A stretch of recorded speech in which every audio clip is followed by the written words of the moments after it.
ఈరోజే ఆషాఢ శనివారం, ఎంతో పవిత్రమైన విశేషమైన రోజు. మరి ఈరోజు ఈ కథలను వింటే చాలు, అన్ని రకాల దోషాలు తొలగి సకల శుభాలు కలుగుతాయి. జన్మల పాపాలు తొలగి కోటి జన్మల పుణ్యం వస్తుంది. మరి ఈరోజు వినాల్సిన ఆ కథలేంటో ఇప్పుడు ఈ వీడియోలో తెలుసుకుందాం. కలియుగ ప్రత్యక్ష దైవం శ్రీ వెంకటేశ్వర స్వామి. భక్తుల కోరికలను తీర్చే ఆ స్వామిని పూజించడానికి విశేషమైన రోజు శనివారం. పూర్వకాలంలో తొండమాను చక్రవర్తి స్వామివారిని బంగారు తులసి దళాలతో పూజించేవాడు. కొంతకాలానికి తొండమాను చక్రవర్తికి ఎవరో కూడా నాలాగా స్వామిని పూజించి ఉండరు అనే గర్వం తలకు ఎక్కింది. ఈ విధమైన భావంతోనే ఒకరోజు శ్రీవారి ఆలయంలోకి ప్రవేశించే సమయానికి తాను పూజించిన బంగారు తులసి దళాలు పక్కకు తొయ్యబడి మట్టితో చేసిన పూలు స్వామివారి పాదాలపై వేయబడి ఉన్నాయి. అది చూసిన తొండమానుడు ఆశ్చర్యానికి లోనై స్వామివారిని ప్రార్థించాడు. అది ఆలకించిన స్వామి ఇలా పలికాడు, రాజా, నీవే కాదు, నాకు ప్రియమైన భక్తులు అనేక మంది ఉన్నారు. అటువంటి వారిలో భీముడు ఒకడు. కుండలు చేసుకుని జీవించే కుమ్మరి అయిన భీముడు చెక్కతో నా విగ్రహాన్ని ఇంటిలో ప్రతిష్ఠించి ప్రతిరోజు కుండలు చేసిన తర్వాత చేతులకు అంటుకున్న మట్టితో పూలు చేసి వాటితో నన్ను పూజిస్తాడు. అవే ఈ మట్టి పువ్వులు.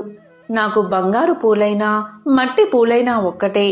అవి సమర్పించడం వెనుక ఉన్న భక్తే నాకు కావాల్సింది అని పలికాడు స్వామి.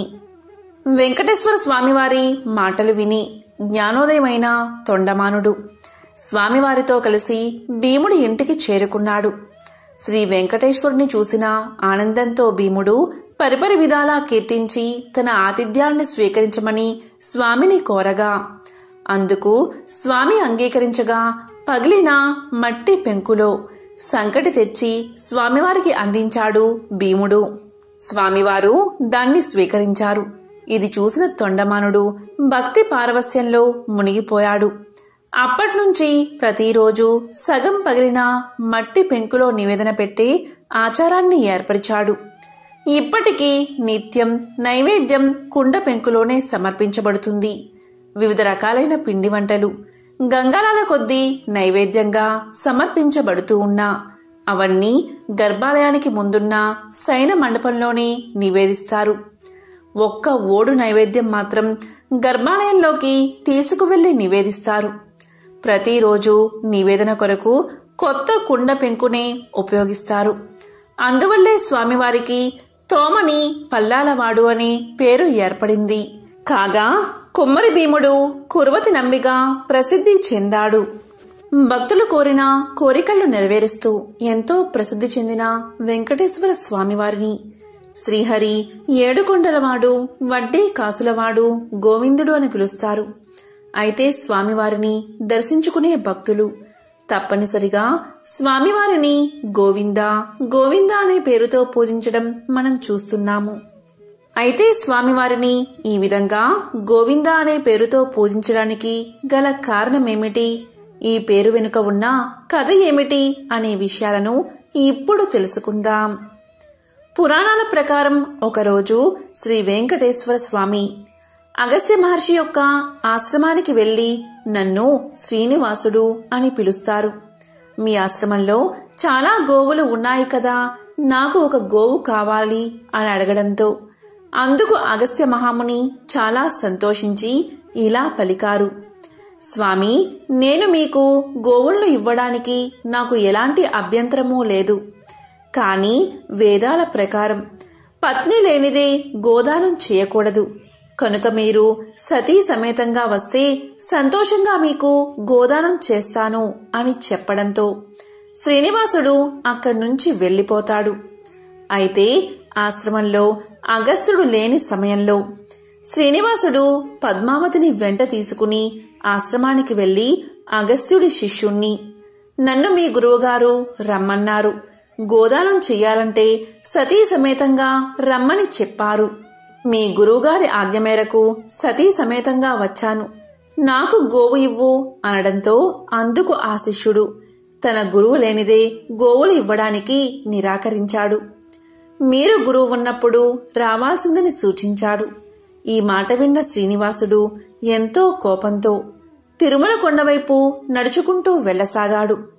అప్పుడే ఆ సమయానికి ఆశ్రమానికి వచ్చిన అగస్త్యుడితో శిష్యులు జరిగిందంతా చెప్పగా, దాంతో అగస్త్యుడు తన శిష్యులతో పాటు మరికొంతమందిని గోవును తీసుకుని శ్రీనివాసుడి దగ్గరికి బయలుదేరతాడు. ఆ సమయంలో స్వామిని కొంత దూరం నుంచి చూసిన అగస్త్యుడు స్వామి అని పిలిచినా అప్పటికీ స్వామివారు కోపంతో అతని మాటలు పట్టించుకోలేదు. ఈ క్రమంలోనే మళ్లీ అగస్త్యుడు గోవా ఇందా అని చెబుతాడు. గోవా అంటే ఆవు, ఇందా అంటే ఇదిగో అని అర్థం. అలా గోవిందా గోవిందా అని పిలవడంతో ఆ పేరు గోవిందగా మారి స్వామివారిని గోవింద నామస్మరణ చేస్తూ భక్తులు పూజిస్తున్నారు. తిరుమలలో పూసిన ప్రతి పువ్వు స్వామి పాదాల చింతకు చేరాలి అనుకుంటుంది. శ్రీవారి తోమాల సేవలో మురవాలి అనుకుంటుంది.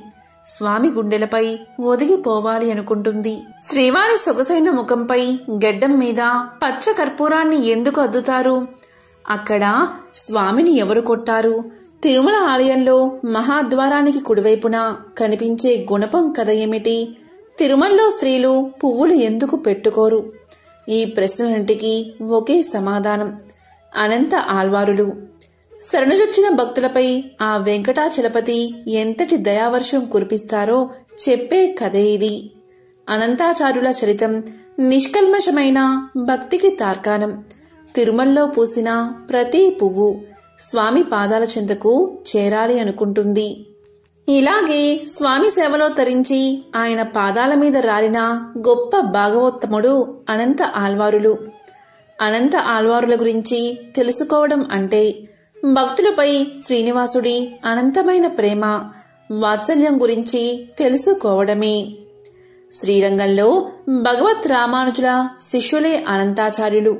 ఒకనాడు రామానుజులు అనుగ్రహ భాషణం చేస్తూ తిరుమలలో అలంకార ప్రియుడైన శ్రీనివాసుడికి పుష్ప కైంకర్యాలు సక్రమంగా జరగడం లేదని ఆవేదన వ్యక్తం చేశారు.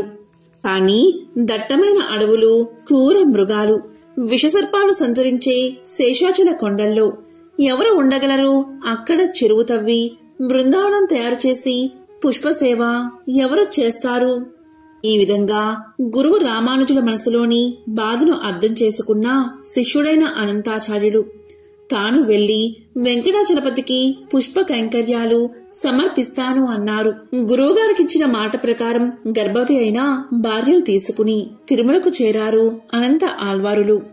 రావడంతోనే పూలతోట పనులు ప్రారంభించారు. అనంత ఆచార్యుల వేదానికి స్వేదానికి శ్రీవారు కదిలిపోయాడు, కరిగిపోయాడు. భార్యతో కలిసి చెరువు తవ్వుతున్న బక్కపల్చిని అనంతాచార్యుల దగ్గరకు సాక్షాత్తు శ్రీనివాసుడే ఒక బాలుడి రూపంలో వచ్చాడు. నీకు నేను సహాయం చేస్తాను అన్నాడు. కాని పసిబాలుడితో పని చేయించుకోవడం ఏమిటి అని అనంతాచార్యుల వారు వద్దని వారించారు. బాలుడు ఎంత బతిమాలినా వద్దన్నారు. కాని అనంత ఆచార్యులకు తెలియకుండా ఆయన భార్యకు చెరువు తవ్వడంలో సాయం చేస్తూ ఉన్నాడు ఆ బాలుడు. ఆ దృశ్యం చూసిన అనంత ఆచార్యులకు కోపం కట్టలు తెంచుకుంటుంది. సాయం వద్దని చెప్పినా ఎందుకు చేస్తున్నావంటూ బాలుణ్ణి తరుముతారు. పట్టరాని కోపంతో బాలుడిపై గుణపం విసురుతారు. మర్నాడు పుష్ప కైంకర్యం కోసం ఆనంద నిలయానికి వెళ్లిన అనంత ఆళ్వారు స్వామి గడ్డం నుంచి రక్తం రావడాన్ని గమనించి బాలుడి రూపంలో వచ్చింది శ్రీవారే అని గ్రహించి తల్లడిల్లిపోయారు. వెంటనే వెంకటనాథుడి గడ్డానికి పచ్చ కర్పూరాన్ని అద్దుతారు. ఇప్పటికీ ఈ ఆచారం తిరుమలలో కొనసాగుతుందని చెబుతారు. అలా తిరుమల ఆలయంలో నిత్యం పుష్ప కైంకర్యం చేసిన పరమభక్తుడే అనంత ఆళ్వారు. తిరుమలలో స్వామివారికి నిత్యం పూలు సమర్పించి సేవ చేసుకునే భాగ్యం పొందిన తొలి భక్తుడే అనంత ఆళ్వారు. గురు రామానుజుల ఆదేశాలతో శ్రీవారికి పుష్ప కైంకర్య విధానాన్ని అమలు చేసింది అనంత ఆచార్యులే. శ్రీవారి సేవ కోసం పూల సాగుకు అనంత ఆళ్వారు ఏర్పాటు చేసిన పూలవనాన్ని అనంత ఆళ్వారు తోటగా పిలుస్తారు. మల్లెలు, మందారాలు, చామంతులు, సంపెంగలు, కలువలు, కనకాంబరాలు, గులాబీలు, నంది వర్ధనాలు, బిల్వదళాలు, తులసి దళాలతో ఈ నందనవనం అలరాడుతూ ఉంటుంది. ఇప్పటికీ అనంతాచార్యుల వంశీయులు స్వామికి నిత్యం పుష్ప కైంకర్యాలను సమర్పిస్తున్నారు. తిరుమల ఆలయంలో పడి కావలి మీదుగా ఆలయ ప్రవేశం చేసినప్పుడు కుడివైపున గోడకు తగిలించి ఉన్న గడ్డపారును చూడగాని అనంత ఆల్వారులు గుర్తుకు వస్తారు. అలాగే సొగసైన స్వామి ముఖంపై చుబుకానికి అద్దిన పచ్చ కర్పూరాన్ని చూసిన అనంత ఆల్వారుల అమాయకమైన భక్తి మదిలో మెదులుతుంది. శరణాగతి తత్వానికి ప్రతీకగా నిలిచింది అనంత ఆల్వారుల జీవితం. స్వామికి సంబంధించిన మరొక విశేషమైన కథను ఇప్పుడు విందాం. పూర్వకాలంలో అవంతి దేశంలో భాగ్యనగరము అనే పట్టణం ఉండేది. పేరుకు తగినట్లుగానే ఆ పట్టణంలో భాగ్యవంతులకు కొదువలేదు. అయితే వారు తమ తమ సంపదలను చూసుకుని గర్విస్తూ మిగిలిన సామాన్యులను అతి హీనంగా చూసేవారు. ఆ ఐశ్వర్యమంతా తమ గొప్పే అని తెలుస్తూ నిత్యం పూజలు కాదు కదా, విశేష రోజుల్లో కూడా ఏ పూజలు చేసేవారు కాదు. అప్పుడు శ్రీమన్నారాయణుడికి వీరందరికీ జ్ఞానోదయం కలిగించాలని తోచింది. ఒక రోజున ధనవంతులందరూ విందు వినోదాల్లో మునిగి తేలుతున్నారు. ఆ పట్టణ తూర్పు వీధిలో కల శ్రీ లక్ష్మీనారాయణ ఆలయంలో కనీసం దీపం వెలిగించే నాదుడు కూడా కరువయ్యాడు. ఆ రోజు తొలి ఏకాదశి, అత్యంత పర్వదినం. కాని ఆ పట్టణంలో ఒక్కరు కూడా ఆలయానికి పూజాధికాలు నిర్వర్తించాలని ఆలోచించలేదు. సాయంత్రం ఉన్నట్టుండి దట్టమైన మబ్బులు కమ్ముకున్నాయి. బ్రహ్మాండమైన కుంభవృష్టి. వ్యాపారులందరి ఇల్లు నీట మునిగిపోసాగాయి. అంతా గాఢాంధకారం. తెల్లవారేసరికి ఊరంతా నేలమట్టమైంది. వ్యాపారుల ఇళ్లన్నీ కూలిపోయాయి. ఐశ్వర్యాలన్నీ పోయి చివరికి కట్టుబట్టలతో మిగిలారు. ఎందుకీ ఉపద్రవం, ఎందుకీ జలప్రలయం, ఎవరికీ అంతుపట్టలేదు. అంతలో వారికి ఒక విశేషం కనిపించింది. ఊరి చివరన ఉండే పూరిపాకలు చెక్కు చెదరకుండా ఉన్నాయి. వారికి ఆశ్చర్యం కలిగింది. ఎంత కుంభవృష్టిలోనూ ఈ పూరిపాకలు ఎలా ఉన్నాయి అని వారిలో వారు అనుకుంటూ ఉండగా ఇంతలో ఒక పెద్ద మెరుపు మెరిసింది. అప్పుడు ఆకాశవాణి ఇలా పలికింది, ఓ మూర్ఖులారా, మీ సంపదలన్నీ మీ గొప్పదనమని భావిస్తూ ఉండడం వల్లే ఇలా జరిగింది. ఆ పూరి గుడిసెలో నివసించే దేవయ్య నాకు ప్రియ భక్తుడు. అతి సామాన్యుడైన దేవయ్య ప్రతిరోజు మీ ఊరిలోని శ్రీ లక్ష్మీనారాయణ ఆలయంలో దీపం వెలిగిస్తున్నాడు. అంతేకాక ప్రతి ఏకాదశి నాడు తనకు వీలున్నంతలో శ్రీ వెంకటేశ్వర వ్రతకల్పాన్ని నిర్వర్తిస్తున్నాడు. ఆ వ్రత ఫలితంగానే తనతో పాటు ఆ గుడిసెలోని వారందరూ రక్షించబడ్డారు. మీరందరూ కూడా ఆ వ్రతం ఆచరిస్తే మీ ఐశ్వర్యాలను తిరిగి పొందగలరు అని వినిపించింది. వెంటనే వారందరూ ఆ ఆలయానికి వెళ్లి తక్షణమే అందరూ తలొక పనికి పూనుకుని శ్రీ వెంకటేశ్వర వ్రతకల్పాన్ని ఆచరించారు. ఆ వ్రత ఫలితంగా అందరి గృహాలు పూర్వరూపంలో కనిపించాయి. అది మొదలుగా ఆ వర్తకులందరూ శ్రీవారి భక్తులై ప్రతి ఏకాదశి నాడు శ్రీ వెంకటేశ్వర వ్రతకల్పాన్ని ఆచరిస్తూ బతికి ఉన్నంతకాలం సుఖ సౌభాగ్యాలతో ఉండి చివరికి ముక్తిని పొందారు అని శ్రీ వశిష్ఠుల వారు వివరించారు. కలియుగానికి చాలా పూర్వం సమస్త ఋషులు కలిసి కశ్యప మహర్షి నేతృత్వంలో సమాజ శ్రేయస్సు కోసం ఒక గొప్ప యాగాన్ని అంటే మహాయజ్ఞాన్ని చెయ్యాలని సంకల్పిస్తారు. ఇది మహాయజ్ఞం కావడంతో త్రిమూర్తులలో ఒకరిని ముఖ్య అతిథిగా ఆహ్వానించాలని ఋషులు భావిస్తారు.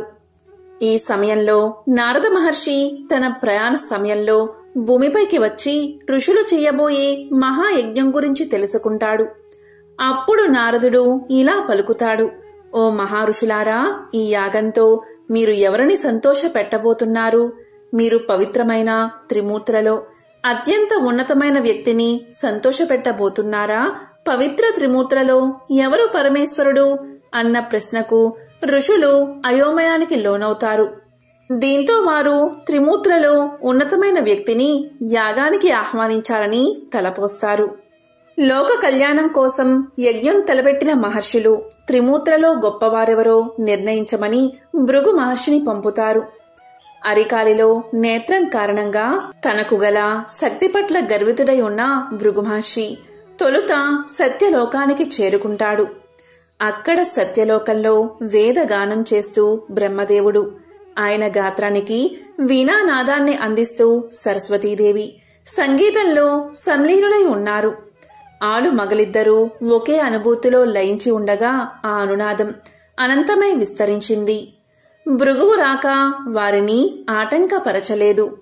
దాంతో వారు ఆయన రాకకి స్పందించలేదు. దీంతో కోపగించిన భృగువు బ్రహ్మకు భూలోకంలో ఆలయాలు ఉండవని శపిస్తాడు. ఇక అక్కడ్నుంచి కైలాసానికి వెళ్తాడు. కైలాసంలో శివ పార్వతులు నాట్యంలో లీనమై ఉన్నారు. ఆది దంపతులతో పాటు గణపతి, కుమారస్వామి సహితంగా నంది, భృంగి, రుద్రగణాలు ఆ పారవస్యంలో ఉన్నారు.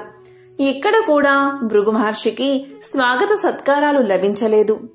పార్వతీ పరమేశ్వరులు తాళం తప్పకుండా చేస్తున్న నాట్యం సర్వ సృష్టికి శృతి లయలు అయ్యింది. అహంకారం లేకుండా ఉండి ఉంటే భృగు మహర్షి ఆదిదేవుడు నాట్యమాపి తన్ని పలకరించే వరకు సహజంగా భక్తిగా వేచి ఉండేవాడు. కాని భృగువుకి అదనపు శక్తి ఉంది. దాని తాలూకు అహంకారం కూడా ఉంది. కాబట్టి భక్తుడు భగవంతుడి కోసం వేచి ఉండం కాదు, భగవంతుడే భక్తుడి రాక కోసం మెలకువతో ఉండాలి అనుకున్నాడు. దాంతో ఆగ్రహాన్ని నిగ్రహించుకోలేక లింగాకృతికే తప్ప పరమేశ్వరుడి రూపానికి అచ్చెళ్లు ఉండరాదని శపించాడు భృగువు. అక్కడ్నుంచి వైకుంఠానికి చేరుకున్నాడు. అక్కడ లక్ష్మీనారాయణులు చదరంగ వినోదంలో తల మునకలై ఉన్నారు. సత్యలోకంలో బ్రహ్మ సరస్వతుల హృదయాలు సంగీత భరితమైతే కైలాసంలో శివ పార్వతుల తనువులు నాట్యగతిలో లయించి ఉన్నాయి. వైకుంఠంలో లక్ష్మీ విష్ణువుల మేధస్సు పరంగా చదరంగ క్రీడలో మునిగి ఉన్నారు. సృష్టి స్థితి లయకారులం కదా అని త్రిమూర్తుల్లో ఎవరూ ఇల్లాలితో గడపడానికి సమయం లేదు, సమయం లేకుండా ఉన్నాం అనలేదు, అనుకోలేదు. క్రీడా వినోదంలో మునిగి ఉన్న శ్రీహరి శ్రీదేవులను చూశాడు భృగువు. అప్పటికే ఆగ్రహం హద్దులు దాటి ఉంది. కాలెత్తి మహావిష్ణువు వక్షస్థలంపై ఒక్క తన్ను తన్నాడు. గుండెలపై తన్నిన బిడ్డని చూసిన తండ్రిలా శాంతంగా చిరునవ్వు నవ్వాడు శ్రీహరి. భృగువుని బుజ్జగిస్తూ అతిథి సత్కారాలతో ఆజ్ఞపాద్యాలు సమర్పిస్తూ భృగువు అరికాలిలోని నేత్రాన్ని చిదిమేశాడు. అప్పటికి కాని భృగు మహర్షికి తలకెక్కిన అహంకారం మహమ్మారి దిగిపోలేదు. చేసిన తప్పిదాలు తెలిసి రాలేదు. పోగొట్టుకున్న తపశ్శక్తి నష్టం అర్థం కాలేదు. దాంతో దిమ్మ తిరిగి వాస్తవంలోకి వచ్చి పడ్డాడు భృగువు. దుఃఖిస్తూ శ్రీహరి పాదాలపై పడ్డాడు. ఆ పైన పశ్చాత్తాపంతో తపోవనానికి తరలిపోయాడు. అతన్ని ఆశీర్వదించి తిరిగి చూసిన శ్రీహరికి ఎదురుగా శోకమూర్తి అయి శ్రీలక్ష్మి నిలిచి ఉంది. తన నివాస స్థానమైన మహావిష్ణువు వక్షస్థలంపై తన్నిన భృగువుని విష్ణువు శిక్షించకుండా సమాదరించి పంపినందుకు ఆ తల్లి అవమానం చెందింది. అనునయించబోయిన శ్రీమన్నారాయణుడికి శ్రీదేవి శోకాశ్రువులే సమాధానం చెప్పాయి. బాధాతప్తమై ఆ ఇల్లాలు కన్నేటితో భర్తని విడిచిపోయింది. సిరి తనతో ఉన్నప్పుడు సర్వ సంపదలతో వైభవమూర్తే విలసిల్లిన శ్రీమన్నారాయణుడు సిరిదేవి విడిచి వెళ్లడంతో దరిద్ర నారాయణుడై అడవులు పట్టిపోయాడు. గుక్కెడు పాలకి పుట్టలో ఉండి పొదుగు వదిలిన గోమాత పుణ్యాన కడుపు నింపుకున్నాడు. దేశ దిమ్మరిలా తిరుగుతూ వకులమాలని చేరినప్పుడు సైతం ఎవరు నాయనా నీవు అంటే ఏ పేరుని చెప్పను, ఏ పేరుతో పిలిచినా పలుకుతాను, ఏ ఊరని చెప్పను, అన్ని ఊళ్ళు నావే, సిరి నుండే తల్లి ఇప్పుడు తొలగిపోయింది అంటాడు. ఆ తల్లి జాలిపడుతూ అంతే నాయనా లోకరీతి, భాగ్యమున్నంతకాలం అందరూ గౌరవిస్తారు, కలిమి కోల్పోయిన నాడు అన్నీ కోల్పోయినట్టే అంటూ కన్నబిడ్డను ఆదరించినట్లు ఆదరిస్తుంది.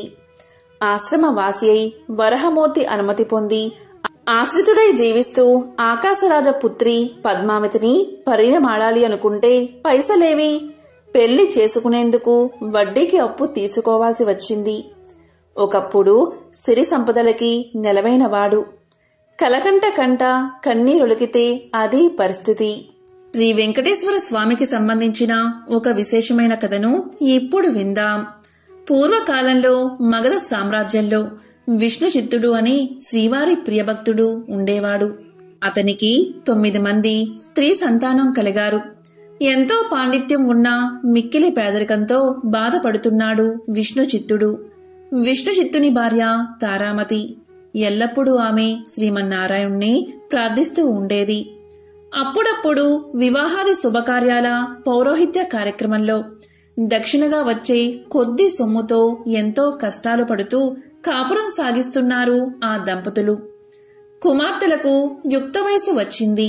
తారామతికి ఎప్పుడూ వీరి వివాహం ఎలా జరిపించాలా అనే చింతగా ఉండేది. ఆ శ్రీనివాసుణ్ణి ప్రార్థిస్తూ కాలం గడుపుతూ ఉండేది తారామతి. ఓ శ్రీనివాస భక్తులారా, ఆశ్రిత జనరక్షకుడైన శ్రీ వెంకటేశ్వర స్వామివారికి తన భక్తులన్నా అపార ప్రేమ అని మనందరికీ తెలిసిందే కదా. ఇలా ఉండగా ఒకరోజు ఉదయం ఒక వృద్ధ బ్రాహ్మణుడు విష్ణుచిత్తుని ఇంటి తలుపు తట్టాడు. అయ్యా, నేను వంగదేశపు వాసిని. ఒక యజ్ఞం నిమిత్తం వెళుతూ దారి మధ్యలో ఈ దేశానికి చేరుకున్నాను. దయచేసి ఈ ఒక్కరోజు మీ ఇంట్లో ఉండనిస్తే తిరిగి రేపు ఉదయమే వెళ్లిపోతాను అని విష్ణుచిత్తుణ్ణి అర్థించాడు. అందుకు విష్ణుచిత్తులు ఇలా పలికాడు. స్వామి, అంతకు మించిన అదృష్టం మాకేముంటుంది? అతిథి సాక్షాత్తు శ్రీమన్నారాయణుడితో సమానమని మన పురాణాలు ఘోషిస్తున్నాయి కదా. తమరు ఎటువంటి సంకోచం లేకుండా మా ఇంట్లో తప్పక ఉండవలసింది అని ఆ ముసలి బ్రాహ్మణుణ్ణి లోపలికి తీసుకువచ్చి సపరిచర్యలు చేశాడు. ఆ రోజు మధ్యాహ్నం భోజనం చేసిన తర్వాత ఆ వృద్ధ బ్రాహ్మణుడు తారామతితో ఇలా అంటాడు. ఏమమ్మా, దిగాలుగా ఉన్నావు? ఏమిటి నీ బాధ? ఏమీ సంకోచించకుండా చెప్పు అన్నాడు. అప్పుడు తారామతి ఇలా అంటుంది. స్వామి, తమరు మహా తపస్సంపన్నులు. తేజస్సులో సాక్షాత్తు ఆ వైకుంఠ వాసుని మాదిరిగా ఉన్నారు. మీ వద్ద దాచేదేముంది? నా మనోవ్యదంతా నా పుత్రికల వివాహం గురించే అని విన్నవించుకుంది.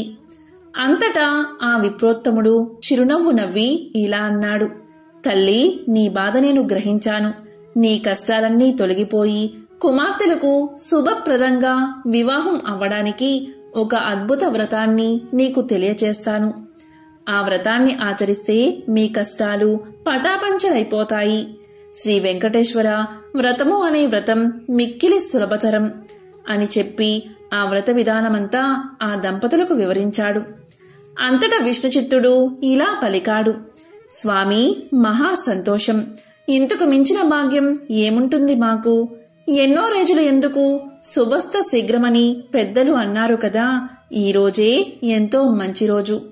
ఈ రోజు తమరు చెప్పిన శ్రీ వెంకటేశ్వర వ్రతాన్ని ఆచరిస్తాము అని విష్ణుచిత్తులు తారామతి దంపతులిద్దరూ తన కుమార్తెలందరితో కలిసి ఆ రోజు సాయంకాలమే బంధుమిత్రులను పిలుచుకుని శ్రీ వెంకటేశ్వర వ్రతాన్ని అత్యంత భక్తి శ్రద్ధలతో ఆచరించారు.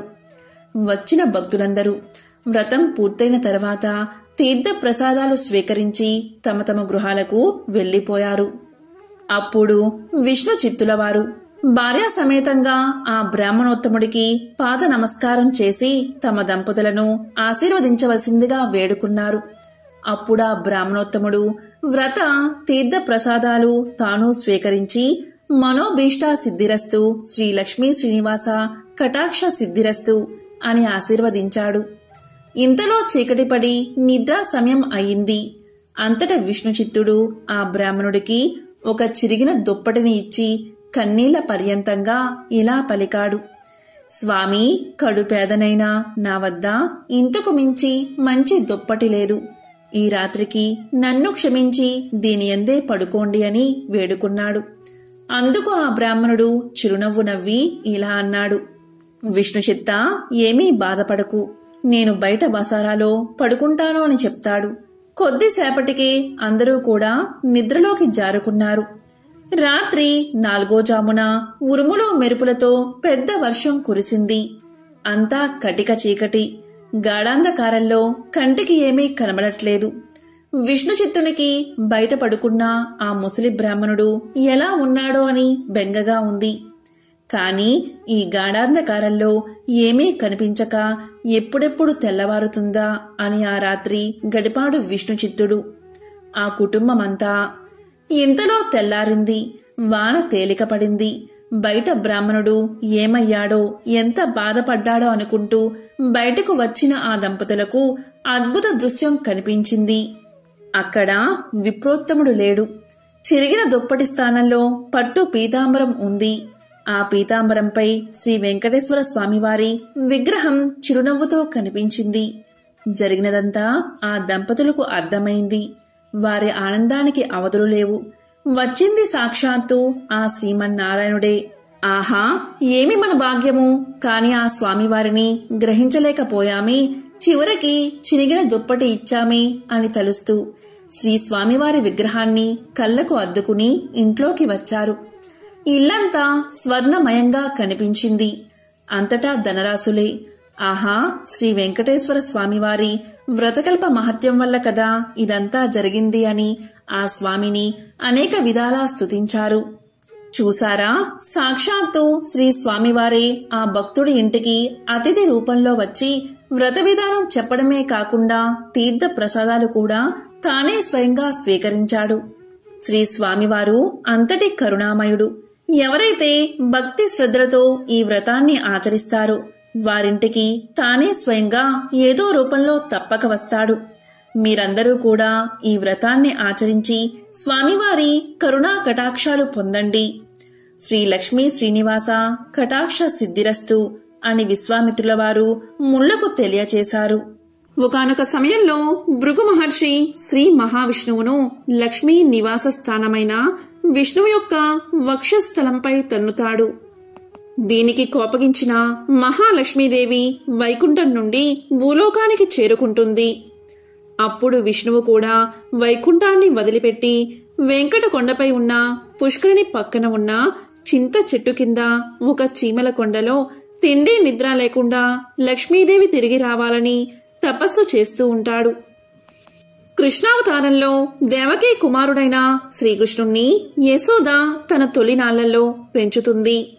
అయితే యశోద రుక్మిణితో శ్రీకృష్ణుడి వివాహాన్ని చూసే ఆశీర్వాదం పొందలేదు అని ఎంతగానో బాధపడుతుంది.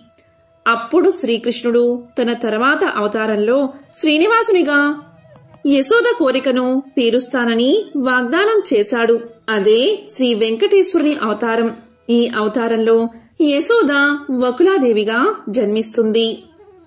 ఆ కాలంలో ఆకాశరాజు అనే రాజు తొండమండలాన్ని పరిపాలిస్తున్నాడు. అతనికి వారసులు లేరు. అందుకే యాగం చెయ్యాలి అనుకున్నాడు. యాగంలో భాగంగా అతను పొలాన్ని దున్నుతుండగా అతని నాగలి భూమిలో కమలంగా మారింది. అప్పుడు రాజు కమలాన్ని పరిశీలించగా అందులో ఒక ఆడ శిశువు కనిపించింది. రాజు ఒక యాగం చేయకముందే ఒక బిడ్డను కనుగొన్నందుకు ఎంతగానో సంతోషించాడు. ఆమెను తన ఆస్థానానికి తీసుకువెళ్లి తన రాణికి ఇచ్చాడు. ఆ బిడ్డ పద్మం నుండి జన్మించడం వల్ల ఆమెకు పద్మావతి అనే పేరు పెట్టారు. ఇంతకీ ఎవరి పద్మావతి అంటే, పూర్వకాలంలో లక్ష్మీదేవి వేదవతి రూపంలో అడవుల్లో ఆశ్రమంలో ఉండేది. ఆ సమయంలో లంకాధిపతి రావణుడు ఆమెను ప్రలోభ పెట్టడానికి ప్రయత్నించాడు. అప్పుడు కోపంతో వేదవతి అతనికి చావు తెచ్చిపెడతానని శపించింది. ఆమె మాటలు ఎంత నిజమో చూపించడానికి వేదవతి అగ్నిలోకి నడిచింది. అయితే అగ్నిదేవుడు ఆమెను రక్షించాడు. వేదవతిని తన ఇంటికి తీసుకువెళ్లి భార్య సంరక్షణకు అప్పగించాడు. రావణుడు పంచవటి నుంచి సీతను తీసుకువెళ్లబోతున్నప్పుడు రాముడు మరియు లక్ష్మణుడు లేని సమయంలో అగ్ని ప్రత్యక్షమై రావణుణ్ణి తప్పించుకోవడానికి రాముడు తన వద్ద ఉంచుకున్న నిజమైన సీతగా రావణుడికి వేదవతిని సమర్పించాడు. వేదవతే నిజమైన సీత అని రావణుణ్ణి మోసగించాడు అగ్నిదేవుడు. రావణుడు వేదవతిని నిజమైన సీతగా భావించి లంకకు తీసుకెళ్లగా అగ్ని సీతను తన ఇంటికి తీసుకెళ్లి తన భార్య స్వాహాదేవిని చూసుకోమని కోరాడు. రావణ సంహారం తరువాత రాముడు తిరస్కరించినప్పుడు వేదవతి అగ్నిలోకి ప్రవేశించింది. అప్పుడు అగ్నిదేవుడు రాముడికి నిజమైన సీతను అర్పించాడు. రాముడు తన పక్కన ఉన్న స్త్రీ ఎవరు అని ఆమెను ప్రశ్నించగా సీత తన కోసం లంకలో 10 నెలల పాటు రావణుడి హింసను భరించిన వేదవతి అని రాముడికి తెలియచేసింది. వేదవతిని కూడా తన జీవిత భాగస్వామిగా స్వీకరించమని సీత రాముణ్ణి కోరింది.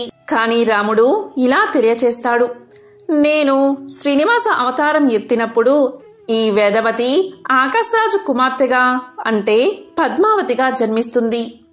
ఆ జన్మలో తనని వివాహం చేసుకుంటానని వాగ్దానం చేశాడు ఆ శ్రీరాముడు. ఆమె ఇప్పుడు పద్మావతిగా ఆకాశరాజు ఇంట జన్మించింది. ఒకరోజు వేటకు వచ్చిన శ్రీనివాసుడు కొండల చుట్టుపక్కల ఉన్న అడవుల్లో ఒక అడవి ఏనుగును తరిమాడు. ఆ ఏనుగు యువరాణి అయిన పద్మావతిని ఆమె పరిచారికలను తరుముతూ వెళ్ళింది. దీంతో వాళ్ళు ఎంతో భయపడ్డారు. కాని ఆ ఏనుగు వెనుతిరిగి వెంకటేశ్వరుడికి నమస్కారం చేసి అడవిలోకి వెళ్లిపోయింది. అప్పుడు వకులాదేవి శ్రీనివాసుని మనసులో ఉన్న ఆంతర్యాన్ని గ్రహించి ఆకాశరాజు వద్దకు వెళ్లి పెళ్లి ప్రతిపాదనపై ఆకాశరాజు తన ఆమోదాన్ని తెలిపేలా చేసి వకులాదేవి పెళ్లి నిశ్చయించింది. దీంతో శ్రీ పద్మావతి శ్రీనివాసుల వివాహం నిశ్చయమైంది. బ్రహ్మ ఆదేశాల మీద 3,000,000 దేవతలు కదిలి వస్తారు శ్రీనివాసుడి వివాహానికి. గరుడిని వార్తతో యక్కులు, కిన్నెరులు, కింపురుషులు, మునులు, ఋషులు అంతా బయలుదేరతారు. బ్రహ్మ పరివారమంతా కలిసి 10 లక్షల మంది ఉంటారు. 3 యోజనాల దూరం ఉంటుంది ఆ గుంపు. వీరు ఒక్కో లోకాన్ని దాటుతున్న సమయంలో ఆయా లోకాల వారు వీరిని కలుస్తారు. అందరూ కూడా దివ్య తేజోమూర్తులు. అంతరిక్షంలో ఉన్న నక్షత్రాలన్నీ ఒక చోట చేరితే ఎలా ఉంటుందో, గుంపుగా వస్తుంటే ఎలా ఉంటుందో అలా ఉంది సన్నివేశం. ఈ పరివారం మధ్యలో గంధర్వులు గానం చేస్తున్నారు. నాట్యం చేసేవారు నాట్యం చేస్తున్నారు. అందరి ముఖాలలో ఆనందం తాండవిస్తుంది. వీళ్ళందరి సంగతి అలా ఉంచితే ఇక్కడ శ్రీనివాసుడికి ఆతృత పెరిగిపోతుంది. ఏంటో వీళ్ళింకా రాలేదు, ఎప్పటికి వస్తారో, అసలు బయలుదేరారో లేదో, సమయానికి చేరుకుంటారా, ఇలా ఆయనలో అనేక ఆలోచనలు కలుగుతున్నాయి. బయటికి లోపలికి తిరుగుతున్నారు. ఇంతలో గరుత్మంతుల వారు, ఆదిశేషుల వారు, బ్రహ్మాది దేవతల ప్రయాణ వివరాలు శ్రీనివాసుడికి చెప్తూ ఉంటారు. మీరేం కంగారు పడకండి స్వామి, దేవతలు ఇప్పుడే హిమాలయాలు దాటారు అని, కాసేపాగి గంగ దాటారని, కాసేపాగి గోదావరి నదిని దాటారని, కాసేపాగి కృష్ణానదిని సమీపించారని చెప్తూ ఉంటారు. దేవతలందరితో కలిసి బ్రహ్మ తుంబురు తీర్థం చేరి అక్కడ స్నానం చేసి అక్కడి నుండి బయలుదేరతాడు. ఈ విషయం తెలుసుకున్న శ్రీనివాసుడు ఇక ఆగలేక ఎదురు వెళ్లి బ్రహ్మదేవుణ్ణి ఆలింగనం చేసుకుంటాడు. శివుని తలపై నిమురుతాడు. కొందరికి కరచలనం చేస్తాడు. కొందరికి చెయ్యి ఊపి, ఇంకొందరిని మందహాసంతో, కొందరికి కనుసైగలతో పలకరిస్తాడు వెంకటేశ్వరుడు. వాయుదేవుణ్ణి ఆలింగనం చేసుకుంటాడు. ఇలా ఇంద్రుడు, అగ్ని, యముడు మొదలైన దేవతలందరినీ ఆదరంతో ఆహ్వానిస్తున్న శ్రీనివాసుడి దృష్టి విశ్వకర్మపై పడుతుంది.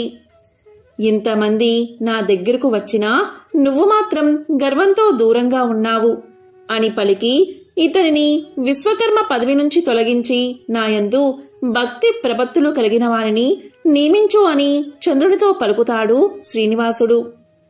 అప్పుడు విశ్వకర్మ క్షమించమని స్వామి పాదాలపై పడతాడు. మొత్తం వెంకటాచలం అంతా కూడా అతిథులతో నిండిపోయింది. ఎక్కడ చూసినా పండుగ వాతావరణం, కోలాహలం, సందడి. ఒకరిని ఒకరు పరిచయం చేసుకుంటున్నారు, దీవెళ్లు తీసుకుంటున్నారు, కబుర్లు చెప్పుకుంటున్నారు. పెళ్లికల వచ్చేసింది వెంకటాచలంలో. ఇంతమంది అతిథులు రావడం ఒకత్తైతే ఇంతమందికి వసతి భోజన ఏర్పాట్లు చేయడం మరొక ఎత్తు కదా. అందుకే శ్రీనివాసుడు ఇంద్రుడితో ఇలా అంటాడు, ఇంతమంది దేవతలు, ఋషులు, బ్రాహ్మణులు వచ్చినప్పుడు వారికి తగిన సదుపాయాలు చేయాలి కదా. అందుకని 50 యోజనాల పొడవు, 30 యోజనాల వెడల్పు కల ఒక మనోహరమైన సభాభవనం ఏర్పాటు చెయ్యమంటాడు. విశ్వకర్మతో క్షణాల్లో అలాంటి భవనం నిర్మాణం చేయిస్తాడు ఇంద్రుడు. ఇంతమంది అతిథులతో మనం నారాయణవనం వెళితే అక్కడ విడిది ఏర్పాటు చేయడంలో ఆకాశరాజు గారికి ఇబ్బంది కలగవచ్చు. అక్కడ కూడా విడిది భవనాలు, సభా భవనాలు ఏర్పాటు చేయాలి. ఆకాశరాజు వద్దకు విశ్వకర్మను పంపించి మాట్లాడి తగిన విధంగా నిర్మాణం చేయించమని ఇంద్రునితో పలుకుతాడు శ్రీనివాసుడు. అలా నారాయణవన సమీపంలో ఒక మహానగర నిర్మాణం జరుగుతుంది. బాధ్యత అంతా ఒక్కడే మోయడం కష్టం కనుక ఒక్కొక్కరికి ఒక్కో పని అప్పచెప్పాడు శ్రీనివాసుడు. ఋషులకు, మునులకు సదుపాయాలు కల్పించడం శివుడికి, మర్యాదలు, పిలుపుల బాధ్యత షణ్ముఖుడికి, వంట వార్పు అగ్నిహోత్రుడికి, నీటి సదుపాయం వరుణుడికి, ఆకులు రొన్నెళ్లు తయారీ నవగ్రహాలకు, పాత్ర శుద్ధి వసువులకు, పౌరోహిత్యం వశిష్ఠునికి, బ్రాహ్మణులకు దానాలిచ్చే బాధ్యత కుబేరుడికి, వెలుగుకి చంద్రుణ్ణి అప్పగించారు. ఇంతమంది దేవతలు పెళ్లి పనుల్లో మునిగిపోయినట్లు కనిపించినా అంతా ఒకటే తత్వం. వీళ్లంతా పరబ్రహ్మం యొక్క ప్రతిరూపాలే. ఒకే భగవంతుడు అనేక రూపాల్లో అనేక కార్యాలు చేస్తున్న అద్భుతం. వచ్చిన అతిథులందరికీ స్వాగతం పలికిన స్వామి ఒక్కసారిగా డీలా పడిపోతాడు. ఎందుకో ఎవరికీ తెలియదు. కారణం అడిగిన బ్రహ్మతో ఇలా చెప్తాడు. ఎంతమంది వస్తే ఏంటి, నా మహాలక్ష్మి రానంత వరకు ఎవరూ రానట్లే అంటాడు. ఇంకా శ్రీనివాసుడు ఇలా అంటాడు. ఆమెను ఎవరు పిలుస్తారు, పిలిస్తే వస్తుందా? సూర్యుణ్ణి పంపుదాం, సూర్యుడంటే ఆమెకు చాలా అభిమానం అని నాకు తెలుసు అంటాడు శ్రీనివాసుడు. ఈ విషయం విన్న సూర్యుడు భయంతో వణికిపోతాడు. పెద్దల వ్యవహారం, అందున భార్యాభర్తల మధ్య తగాదా, ఏమంటే ఏమవుతుందో, అసలేం జరుగుతుందో అని తన భయాన్ని వ్యక్తం చేస్తాడు. తన మాట విని విష్ణుమూర్తితో ప్రణయ కలహం ఆడిన లక్ష్మీదేవి తిరిగి వస్తుందన్న నమ్మకం సూర్యుడికి ఏమాత్రమూ లేదు. సూర్యుడి మాట విన్నా శ్రీనివాసుడు నువ్వెళ్ళి పిలిస్తే తప్పక వస్తుంది అంటాడు. వెళ్లడం తప్పదు అనుకున్న సూర్యుడు ఏం చెప్పాలి అని నసుగుతాడు. అప్పుడు శ్రీనివాసుడు ఇలా అంటాడు. నాకు అనారోగ్యం చేసిందని చెప్పు. ఒక చెయ్యి బ్రహ్మపైన, మరొక చెయ్యి శివుడిపైన వేసి ఎంతో కష్టపడితే కాని నడవలేని పరిస్థితిలో ఉన్నానని చెప్పు అంటాడు శ్రీనివాసుడు. స్వామి దోషరహితుడు, సర్వమంగళకారుడు, నిరామయుడు, ఎటువంటి వికారానికి లోని కానివాడు, అందరి రోగాలను నయం చేసేవాడు. ధన్వంతరి కూడా ఆయనే. అటువంటి స్వామికి జబ్బు చేయడం అసాధ్యం. లక్ష్మీదేవికి ఈ విషయం తెలుసు. సూర్యుడికి కూడా ఈ అనుమానం వచ్చి ఆమె నమ్ముతుందా అని అడుగుతాడు. నా మాయతో ఆమె కూడా మోహితురాలవుతుంది. నువ్వు వెళ్ళిరా అంటాడు శ్రీనివాసుడు. శ్రీనివాసుడి మాట విన్న సూర్యుడు లక్ష్మీదేవిని తీసుకురావడానికి కరివీరపురం అంటే కొల్హాపూర్ వెళతాడు. మొదట ప్రణయ కలహం గుర్తుకొచ్చి రాను అన్న లక్ష్మీదేవి తరువాత స్వామికి అనారోగ్యం చేసింది అనేసరికి పరుగు పరుగున బయలుదేరుతుంది. ఆమెకు నిజం తెలీదా అంటే ఆమె సర్వజ్ఞురాలు, అంతటా వ్యాపించి ఉన్న శక్తితత్వం. పైగా విష్ణుమూర్తి హృదయంలోనే ఉంటుంది. నిజానికి వారిద్దరికీ భేదం కూడా లేదనే చెప్పాలి. విష్ణుమూర్తి, లక్ష్మీదేవి రెండుగా కనిపిస్తున్న ఒకే శక్తి స్వరూపం. కానీ కలియుగంలో భక్తజనాన్ని అనుగ్రహించడం కోసం తాము ఆడుతున్న లీలా నాటకాన్ని రక్తి కట్టించడం ఏమీ తెలియనట్లు అబద్ధం నమ్మినట్లు నటించింది. అమ్మ మొత్తానికి లక్ష్మీదేవి కూడా వెంకటాచలం చేరుకుంది. దాంతో పెళ్లి పెత్తనమంతా లక్ష్మీదేవిది, వకులాదేవిది అయ్యింది. పెళ్లి పనులు చకచకా చేయడం మొదలుపెట్టింది. శ్రీవారి మంగళ స్నానానికి ఏర్పాట్లు చేసింది. చక్కగా ముత్తైదులంతా కలిసి లక్ష్మీదేవి ఆధ్వర్యంలో శ్రీనివాసుడి ఒంటికి నూనె పట్టించి నలుగు పెట్టి హారతి ఇచ్చారు. తరువాత అభ్యంగన స్నానం చేయించి మళ్లీ హారతులిచ్చారు. ఈ విధంగా వైభవంగా మంగళ స్నాన ఘట్టం ముగిసింది. తరువాతి కార్యక్రమం పుణ్యావచహనం. అటు తర్వాత కులదేవత స్థాపనం, కులదేవతను పూజించడం. దేవతా సార్వభౌముడైన స్వామికి కులదేవత ఎవరుంటారు? ఇదే పెద్ద సందేహం అందరిలో. అప్పుడు స్వామి ఇలా సమాధానం చెప్తారు. కులదేవత సమీ వృక్షం. కుమారధారలో ఉన్న సమీ వృక్షానికి కులదేవత పూజ చేస్తారు స్వామి. మరి ప్రతిష్ఠ ఎక్కడ చెయ్యాలి అని అడగగా వరాహ స్వామివారి నివాస ప్రాంగణంలో చేద్దామన్నారు వెంకటేశ్వర స్వామి. అప్పుడు స్వామికి తాను మర్చిపోయిన ముఖ్యమైన విషయం ఒకటి గుర్తుకు వస్తుంది. అంతా చేశాం, అంతా పిలిచాం, కాని వరాహ స్వామికి ఆహ్వాన పత్రిక ఇవ్వడం మరిచాం. పత్రిక సంగతి తరువాత, కనీసం కబురు కూడా చెయ్యలేదన్న సంగతి శ్రీనివాసుడికి గుర్తుకు వస్తుంది. స్వయంగా తానే వెళ్లి వరాహస్వామిని ఆహ్వానిస్తాడు. వరాహస్వామి మాత్రం తాను పని ఒత్తిడి వల్ల పెళ్లికి హాజరు కాలేనని, తన పంటలపై తరచూ రాక్షసులు దాడి చేయడానికి ప్రయత్నిస్తున్నారని, పంటలను కాపాడడం కోసం ఇక్కడే ఉండాల్సిన అవసరం ఉంది అని వరాహస్వామి పలుకుతారు. అలాగే తాను ముసలివాడినయ్యానని, ఓపిక లేదని చెప్పి తన తరపున వకులమాత వస్తుందని చెప్పారు. మీరందరూ వెళ్లి శుభకార్యం నిర్విఘ్నంగా పూర్తి చేసుకుని రండి. నా ఆశీర్వాదం మీ వెంట ఎప్పుడూ ఉంటుంది అంటారు వరాహస్వామి. కులదేవత స్థాపన, పూజ ముగుస్తాయి. ఇక అందరం పెళ్లికి బయలుదేరరాం అంటాడు స్వామి. ఇంతలో బ్రహ్మదేవుడు కలగజేసుకుని ఆక్షేపిస్తాడు. కులదేవతను ఆహ్వానించి పూజించిన తర్వాత అన్న సంతర్పణ చేయకుండా ఎలా వెళతాం? అందరికీ కడుపు నిండా తృప్తిగా భోజనాలు పెట్టాలి కదా అని పలుకుతాడు. నిజమే, కాని ఇంతమందికి విందు ఏర్పాటు చేయడానికి నా దగ్గర డబ్బు ఏది అంటాడు శ్రీనివాసుడు. డబ్బు లేదని చెప్పి 10 మంది ముందు పరువు పోగొట్టుకుంటామా? డబ్బు లేకపోతే అప్పో సొప్పో చేసైనా శుభకార్యం జరిపించాలి అంటాడు శివుడు. తనకు అప్పు ఎవరిస్తారు అన్నది శ్రీనివాసుడి సందేహం. అలకాపురి అధిపతి అయిన కుబేరుణ్ణి పిలిపించండి అంటారు బ్రహ్మ. అలాగే కుబేరుణ్ణి పిలిపిస్తారు. కుబేరుడు కొంత ఆలస్యంగా రావడంతో శ్రీనివాసుడు కుబేరుణ్ణి మందలిస్తాడు.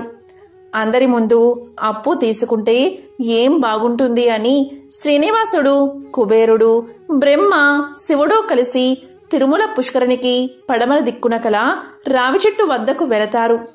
అక్కడికి వెళ్ళాక నాకు కొంచెం డబ్బు కావాలి అని అడుగుతారు. స్వామి, మీరిలా నన్ను అడగడమేమిటి? ఇదంతా మీ ఐశ్వర్యమే. మీ తరపునే నేనీ ధనాన్ని సంరక్షిస్తున్నాను. మీకు ఎంత కావాలి అంటే అంత తీసుకోండి అంటాడు కుబేరుడు. కాని యుగ ధర్మాన్ని అనుసరించి ఇవ్వమంటాడు శ్రీనివాసుడు. కలియుగంలో అప్పుకు పత్రం రాసి చక్రవడ్డీ కట్టాలని ఇదే కలియుగంలో కనిపిస్తుందని, కనుక ఆ ప్రకారమే పత్రం రాయమని చెప్తాడు కుబేరుడు. అప్పు ఇస్తాను సరే, నీవు తిరిగి ఇస్తానన్న నమ్మకం ఏమిటి? ఇది కలియుగం. కలియుగ ప్రజలు మాట మీద నిల్చునే రకం కాదు. కనుక నీవు నా దగ్గర అప్పు తీసుకున్నట్లుగా సాగులు కావాలి అంటాడు కుబేరుడు. అప్పుడు శ్రీనివాసుడితో పక్కనే ఉన్న బ్రహ్మ సాక్షి సంతకం పెడతాను అంటాడు. బ్రహ్మ విష్ణుమూర్తి కుమారుడు కనుక పక్షపాతంతో వ్యవహరించే అవకాశం ఉన్నదని, అప్పు చెల్లించకుండా మాట మార్చే సమయంలో శ్రీనివాసుడికి సాయం చేయవచ్చునని అనుమానపడి ఈయన ఒక్కడితోనే కుదరదు అంటాడు కుబేరుడు. శివుడు సంతకం పెడతాను అంటాడు. నీవు ఎప్పుడు కైలాస పర్వతం మీద ధ్యానంలో కూర్చుంటావు. నీకు కోపం ఎక్కువ అంటారు. కోపంతో 3వ కన్ను తెరిచి అంతా బూడిద చేస్తావు. అమ్మో, నీ దగ్గరకు రావాలంటేనే నాకు భయం. కనుక మరొక సాక్షి కావాలి అంటాడు కుబేరుడు. అప్పుడు తమ పక్కనే ఉన్న ఆ రావి చెట్టు పేరు చెప్తారు. సరే అయితే నేను సాక్షి సంతకం పెడతాను అంటుంది రావి చెట్టు. ఈ విధంగా అప్పు పత్రం రాస్తారు. అప్పు తీసుకున్నవాడు శ్రీనివాసుడు, అప్పు ఇచ్చినవాడు కుబేరుడు. అతని వివాహం కొరకు కలియుగంలో వైశాఖమాస శుక్లపక్ష సప్తమి నాడు 14 లక్షల రామముద్రలు కల సువర్ణ నాణాలు వడ్డీతో సహా ఇచ్చే షరతుతో ఇవ్వబడ్డాయి. వడ్డీతో కలిపి మూలం చెల్లించడానికి శ్రీనివాసులచే అంగీకరించబడింది. వివాహమైన సంవత్సరం నుండి 1000 సంవత్సరాల తర్వాత ఈ మొత్తం ఇవ్వబడుతుంది. ఇది కుబేరుడికి శ్రీనివాసుడు రాసిచ్చిన అప్పు పత్రం. దీనికి మొదటి సాక్షి చతుర్ముఖుడు అంటే బ్రహ్మ, రెండవ సాక్షి శివుడు, మూడవ సాక్షి రావి చెట్టు అంటే అశ్వత్థ రాజము. అప్పు ఎలా తీరుస్తాడో కూడా శ్రీనివాసుడు పత్రంలో చెప్పాడు. భవిష్యత్తులో నా భక్తులు మంచిదో పాపిష్టిదో చాలా కానుకలు నా హుండీలో వేస్తారు. డబ్బుతో నీ అప్పు తీరుస్తాను అంటాడు. అందరికీ అన్నీ ప్రసాదించగలవాడు. కుబేరునికి ధనాధిపత్యం ఇచ్చినవాడు. కుబేరుడి దగ్గర అప్పు అడగడం ఒక దివ్యలీల. డబ్బి మీ దగ్గరే ఉంచి ఖర్చు చెయ్యి అని కుబేరునితో శ్రీనివాసుడు పలుకుతాడు. అందరి దేవతలకు వారి వారి శక్తిని బట్టి యోగ్యతను అనుసరించి పని అప్పగించబడింది. వంటపని అంతా అగ్నిదేవుడికి, మర్యాదలు పిలుపులు 6 ముఖాల షణ్ముఖుడికి, వచ్చిన వారికి సౌకర్యాలు ఏర్పాటు చేయడం విశ్వకర్మకు. ఇంతలో అగ్నిదేవుడు వంట చేయడానికి పాత్రలు లేవు అంటాడు. నిజమే, మీ ఇంట్లో శుభకార్యానికైతే అన్నీ ఉంటాయి, నా పెళ్లికి మాత్రం ఏమీ ఉండవు. అయినా పాత్రలెందుకు? వెంకటాచలం మీద ఉన్న తీర్థాలలో వంట వండండి అంటాడు శ్రీనివాసుడు. నిజమే, జనాన్ని బట్టి పాత్రలు వాడతాం. 100లో వస్తే పెద్ద పెద్ద పాత్రలు వాడవలసి వస్తుంది. కాని ఈయన పెళ్లికి సమస్త బ్రహ్మాండమంతా దిగి వస్తుంది. కొన్ని కోట్ల మంది వస్తారు. అంతమందికి వండడానికి పాత్రలు ఏం సరిపోతాయి? పైగా సృష్టిలో ఉన్న సమస్త పుణ్యతీర్థాలు తిరుమలలో కొలువై ఉన్నాయి. ఒక్కో తీర్థంలో అంటే సరోవరంలో ఒక్కో వంటకం వండుతారు. స్వామి పుష్కరిణిలో అన్నం, పాపనాశనంలో ఆకాశగంగలో వేసి చేసిన పరమాన్నం, కూరలకు నెయ్యి కాచడానికి దేవతీర్థం, తుంబురు తీర్థంలో పులిహోర, కుమార తీర్థంలో వివిధ రకాలైన భక్షాలు, పాండు తీర్థంలో పులుసు, ఇతర తీర్థాల్లో లేహ్యాలు మొదలైనవి తయారు చేయమని స్వయంగా శ్రీనివాసుడే అగ్నిదేవుణ్ణి ఆజ్ఞాపిస్తాడు.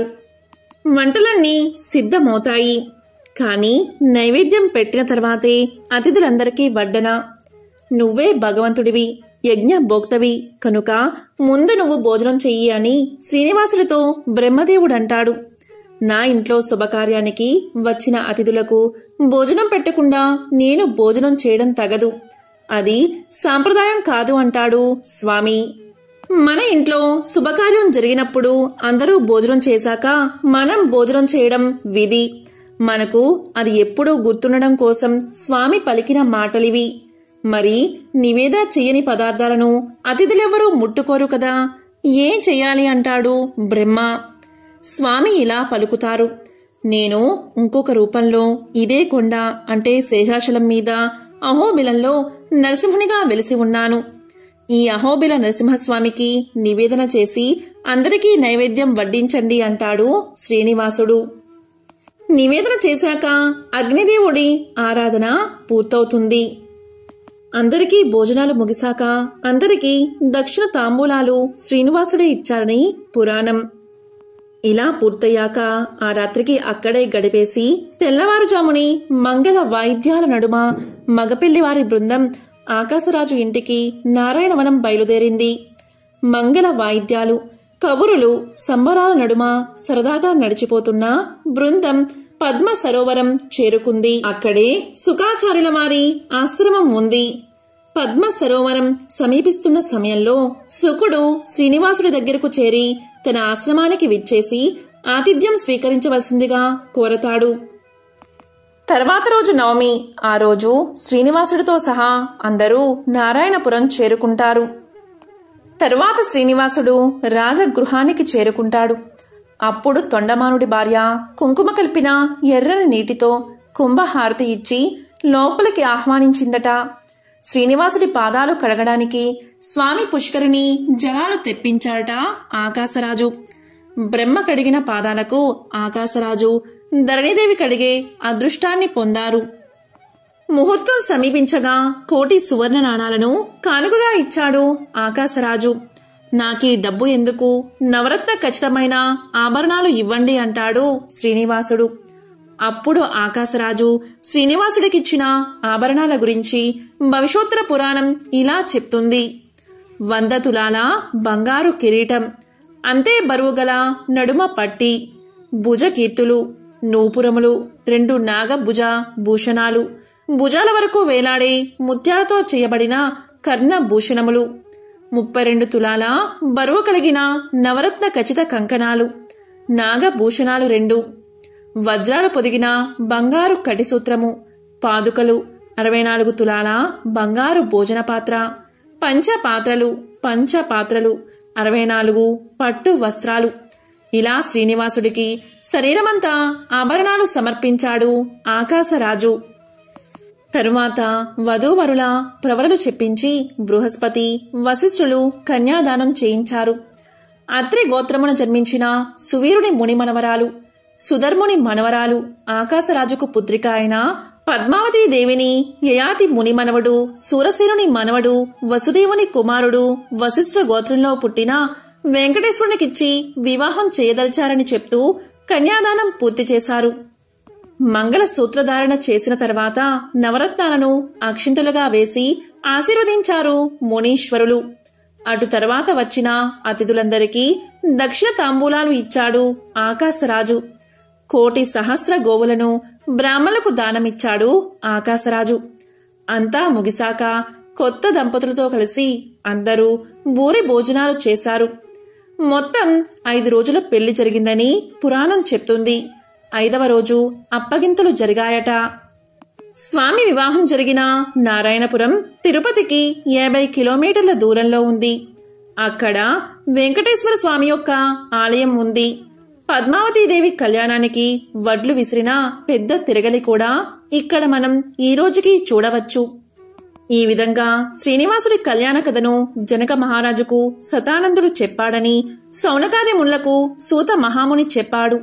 శ్రీ వెంకటేశ్వర కళ్యాణ కథకు ఫలస్తుతి కూడా చెప్తూ పురాణం 1,000,000 కన్యాదానాలు చేయడం వల్ల ఎంత ఫలితం వస్తుందో, భూమి మొత్తాన్ని దానం చేయడం వల్ల ఎంత ఫలం లభిస్తుందో ఈ కథ చదివినా విన్నా అంతే ఫలితం కలుగుతుంది. ఎవరు శ్రీనివాసుని కళ్యాణం చేయిస్తారో వారి ఇంట్లో కూడా త్వరలోనే అటువంటి ఉత్సవం జరుగుతుంది. ఎవరైతే శ్రీనివాసుడి వివాహ చరితాన్ని వింటారో, చెప్తారో, పారాయణ చేస్తారో వారికున్న అన్ని కోరికలు నెరవేరతాయి. విన్న మాత్రం చేతనే సుఖం కలుగుతుంది, మంగళప్రదము అని శతానందుడు జనక మహారాజుకు తెలియచేశాడు. ఓం నమో నారాయణాయ, ఓం నమో వెంకటేశాయ.